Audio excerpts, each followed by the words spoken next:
AI is holding people hostage. She's like, Mom, I messed up, as she's crying and sobbing. Then a man gets on the line and claims he's kidnapped her 15-year-old daughter, Bree. The kidnappers demand $1 million before reducing it to $50,000. But here's the thing. Her daughter had not been kidnapped, and that was not her begging mom for help. Her voice had been duplicated by a scammer using artificial intelligence. The thing about AI is I think it's both terrifying and both interesting at the same time. There's great potential for good, but there's also potential for bad. If you've got some radical new technology, you want to try to take the set of actions that maximize the probability it will do good and minimize the probability it will do bad things. As you see in this story, it's crazy the fact that they can get people's voice so close to trick family members.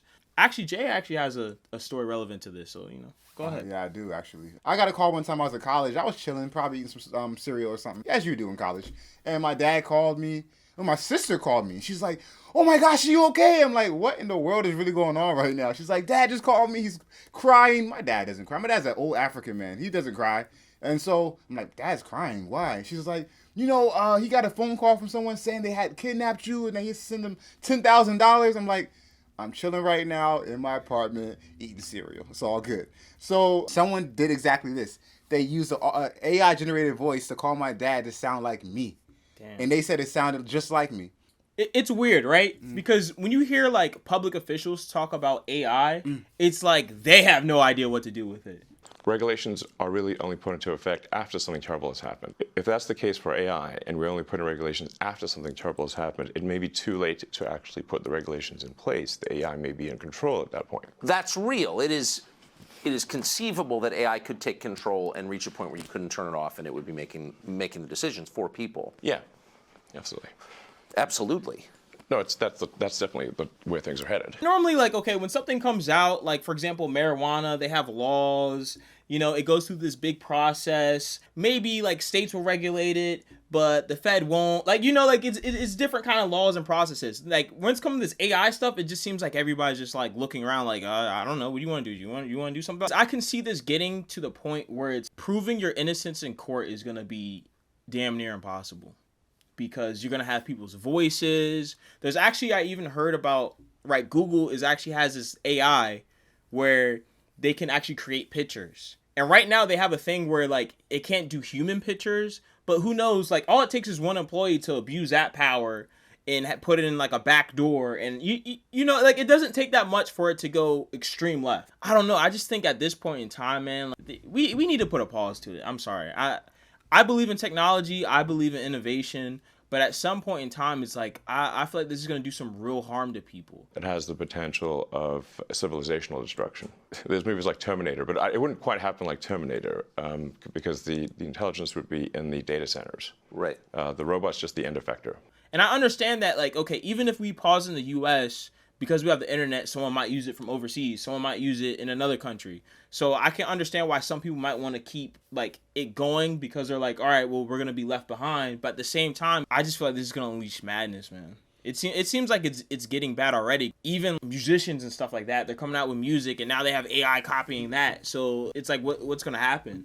How do you pause something like this? It's not as if there's one company, AI tech. Yeah. And they're creating all the AI technology that's available right now. And the government says, AI tech, stop doing what you're doing for right now. We have to do some more research and figure out how to control this. Yeah.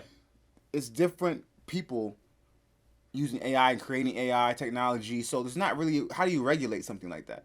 So I'm like, okay, we have a unipolar world here where there's just one company that has close to a monopoly on AI talent and computers, scaled computing.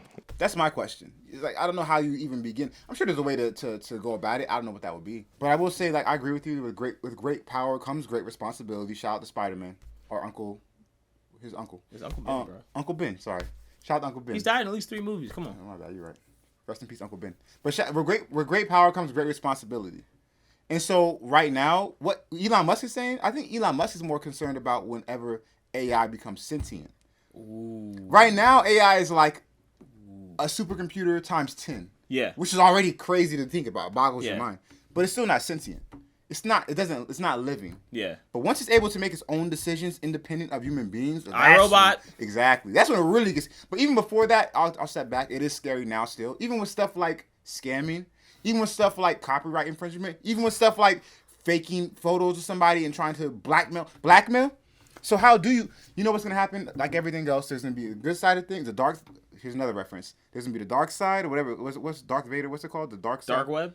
No, the dark web, and then there's the regular web, right? And then like there's in Star Wars, there's the good and the bad. I forget the name of them.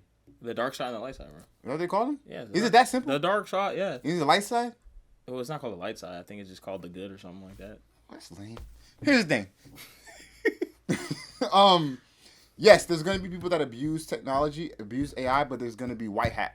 There's white hat hackers and there's black hat. Yeah. So there's gonna be both sides, and thankfully, most of the time, the good side seems to prevail, anyways, for the most part. That we know about. So it's gonna be the same situation with AI.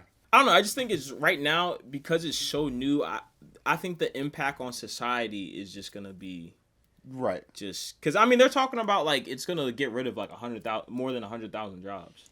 You do realize that throughout Every society, like they come up with an invention, it gets rid of the jobs, but then this job closes and this job opens up.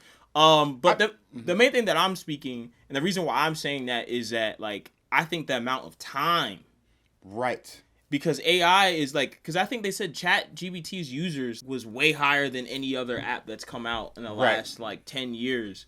So I mean, I'm talking about the time because normally societies and like the Industrial Revolution that took time, you know, but AI speeds up that time to be like now. Right. There's two parts of the time. The part about you saying people adopting it faster, and the fact that the technology is growing exponentially and not linearly. Yeah. So Industrial Revolution, we had inventions with the automobile. Yeah, it happened around Industrial Revolution, I think, or even flight, planes or whatever. All these are like mechanical inventions. Yeah, they're a little more controllable. They're more tangible. This right here, this is a whole nother like level of creation. Like, because it can actually like think. Well, that's what I'm saying. It's getting to that point. Like, bro, it can write essays. See, but again, it can write essays, right? But it's like... But... Yeah. It's like... It writes essays, but it's based off of what it finds on the internet. So, like, it's got to have some main source. Right. But I think the thing that people are scared about is going to get to a point where it might not need a source, where it can make misinformation. But can you be more precise about what's potentially dangerous and scary? Going with old sayings, the pen is mightier than the sword. So... if you have a super intelligent AI that is capable of writing incredibly well and in a way that is very influential, convincing, then and is constantly figuring out what is more convincing to people over time, and then enters social media, for example, Twitter, and potentially manipulates public opinion in a way that is very bad. How would we even know? Or it can make, because like when it writes songs, they're so close to what people write, but like the flow might be a little bit off for like some small things, but generally I ain't gonna lie, the songs be sounding good, bro. Yeah, but again, it's like a super powerful computer that can scour the internet, every crevice in the internet, and speed of light, and compile something together to make it sound like a Tupac song. Yeah, that's still not the same as Tupac creating an original song. It's true. It's still crazy, but when it gets to that point, we're in trouble. This has been Bad Decisions. Don't forget to like, comment, subscribe. Let us know whether you think AI is a good decision, bad decision, whether it should be halted or not. All right, guys.